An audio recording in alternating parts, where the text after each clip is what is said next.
युद्ध समाप्त हो गया और हमारी पराजय हो गई। ये सब कैसे हो गया संजय? ये सब कैसे हो गया? पुत्र दुर्योधन तो कहता था कि उसे कोई भी परास्त नहीं कर सकता, कोई भी पराजित नहीं कर सकता। क्या नहीं था उसके पास? सेना, साहस, साधन, क्या नहीं था उसके पास? पितामह भीष्म, गुरु द्रोणाचार्य, पराक्रमी कर्ण, गुरु कृपाचार्य, गुरुपुत्र अश्वत्थामा, ये सब थे उसके साथ। कौन नहीं था? वो तो कहता था कि संसार के महानतम शूरवीर और योद्धा उसके साथ हैं, तो उसकी पराजय हो ही नहीं सकती। फिर भी ये क्या हो गया संजय? ये क्या हो गया? मैं बताऊं आर्यपुत्र, पुत्र दुर्योधन के पास सब कुछ था, किंतु धर्म नहीं था उसके पास। हर कोई उसके साथ था, किंतु वासुदेव नहीं थे उसके साथ। किंतु वासुदेव की इतनी बड़ी सेना तो उसके साथ थी। सेना अपने नायक के बिना केवल एक भीड़ होती है महाराज, एक अनियंत्रित समूह। और जब नायक ही दूसरी ओर हो तो सेना की संख्या कुछ काम नहीं आती। सेना को आगे बढ़ने का बल और लड़ने का उत्साह तो नायक ही से मिलता है। वो बल और वो उत्साह तो सेना से दूर दूसरे पक्ष में अपना चमत्कार दिखला रहा था महाराज।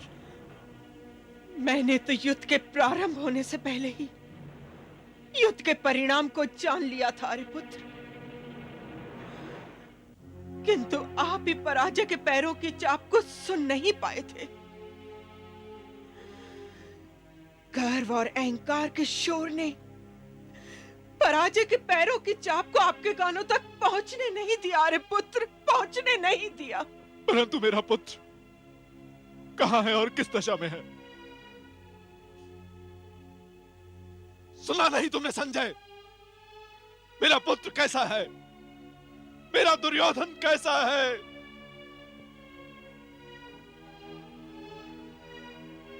संजय, इतने निर्दयी मत बनो संजय, इतने निष्ठुर मत बनो। बोलो, मुझे बताओ। इन 18 दिनों में जब जब भी तुम चुप हुए हो, मेरे हृदय की गति उतनी ही बार रुकी है संजय। और जब भी तुमने अपना मौन तोड़ा है तो कोई निर्मम निरशस समाचार मेरे मन को भेदता हुआ निकल गया। भगवान के लिए मुझे बताओ। और अब ये तुम्हारा मौन मेरे हृदय के टुकड़े टुकड़े किए दे रहा है। मुझे बताओ संजय, मेरा पुत्र दुर्योधन जीवित तो है? वो मरा तो नहीं है? वो मरा तो नहीं है? नहीं महाराज, वो मरे नहीं है। किंतु जिस दशा में है, यदि उसे जीवन कहा जा सकता है तो जीवित है, अवश्य जीवित है। क्या बहुत घायल हो गया हमारा पुत्र? घायल तो बहुत ही साधारण शब्द है महाराज। वो तो घाव और मृत्यु के बीच किसी स्थान पर पड़े तड़प रहे हैं। घाव उन्हें मृत्यु की ओर धकेलते हैं और मृत्यु फिर उन्हें धक्का दे देती है घाव की ओर। प्राण शरीर का पिंजर तोड़कर बाहर निकलने को व्याकुल हैं, किंतु पिंजर इतना शक्तिशाली है कि प्राणों को निकलने ही नहीं देता।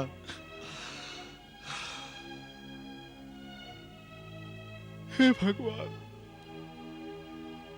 हे भगवान, हे ईश्वर, ये मैं क्या सुन रहा हूं? महाराज, कदाचित उनके प्राण केवल आपके दर्शनों के लिए अटके हुए हैं। नहीं, नहीं, मैं नहीं जाऊंगा उसके पास संजय। मैं नहीं जा सकता इस दशा में उसके पास। उसकी कराहों की पीड़ा मैं नहीं सुन सकूंगा संजय, मैं नहीं सुन सकूंगा। उसे इस दशा तक पहुंचाया किसने आर्यपुत्र? आपने। उसकी कर में डूबी हुई अनुभूति को यदि आपने चुपचाप सहन न कर लिया होता तो उसकी पीड़ा में डूबी हुई कराहों का भय न सताता आपको। क्यों नहीं जाएंगे हम उसके पास? बोलिए, क्यों नहीं जाएंगे हम उसके पास? नहीं गांधारी नहीं, मैं नहीं जाऊंगा उसके पास। दर्द सहन करने की भी एक सीमा होती है, मैं सीमा के पार नहीं जा पाऊंगा। यदि आपने पुत्र मोह की सीमा निर्धारित कर ली होती आर्यपुत्र, तो पुत्र शोक की सीमा निर्धारित करने की स्थिति ही ना आती। मैं अपने पुत्र को पीड़ा में अकेले तैरने के लिए कदापि नहीं छोड़ूंगी। मैं मां हूं,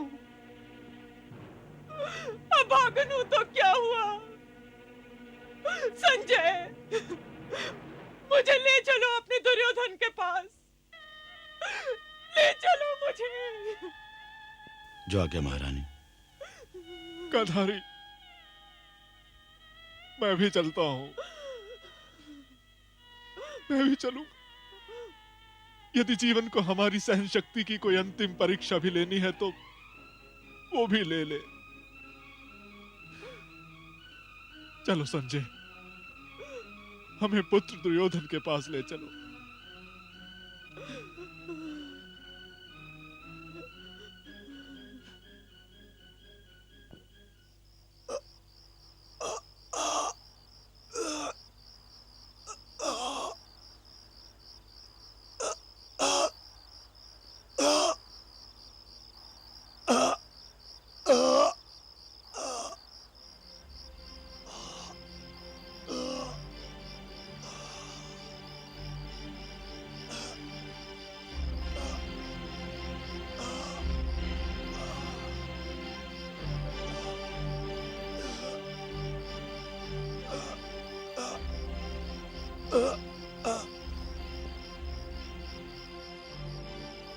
रुक क्यों गए संजय?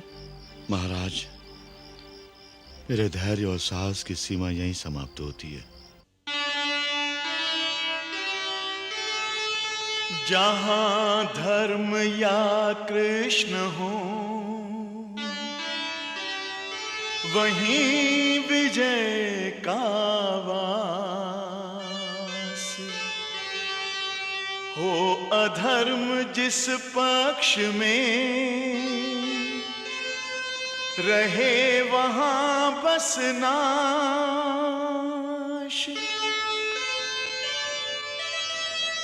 पुत्र मोह कारण बना,